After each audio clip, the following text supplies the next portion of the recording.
Hey, it's Alice.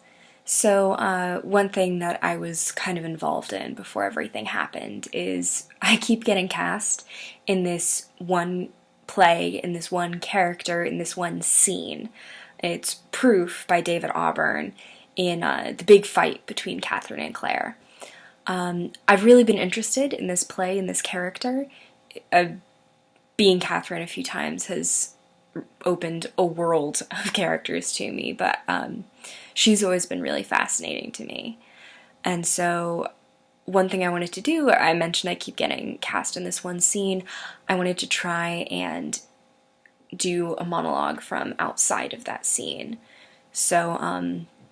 The portion that I will be reading today is to her future love interest in the play, Hal. It's much before the fight scene with her sister, and he's trying to pretend that there's not as much of a gender inequality in the STEM fields as there is, and she kind of calls him out on his shit. So that's what I'll be reading. Sophie Germain. She was born in Paris in 1776. She was trapped in her house. The French Revolution was going on, the terror. She had to stay inside for safety, and she passed the time reading in her father's study. The Greeks. Later, she tried to get a real education, but the schools didn't allow women. So she wrote letters.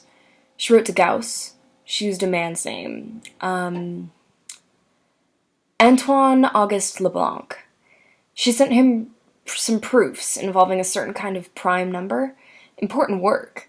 He was delighted to correspond with such a brilliant young man.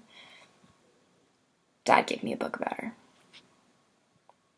her. Later, a mutual friend told him the brilliant young man was a woman.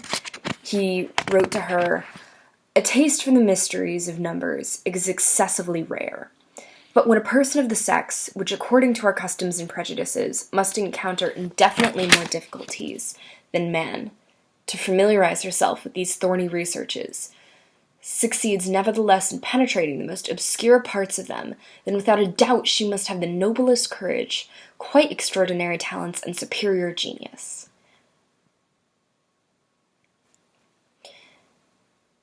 I memorized it. Thank you.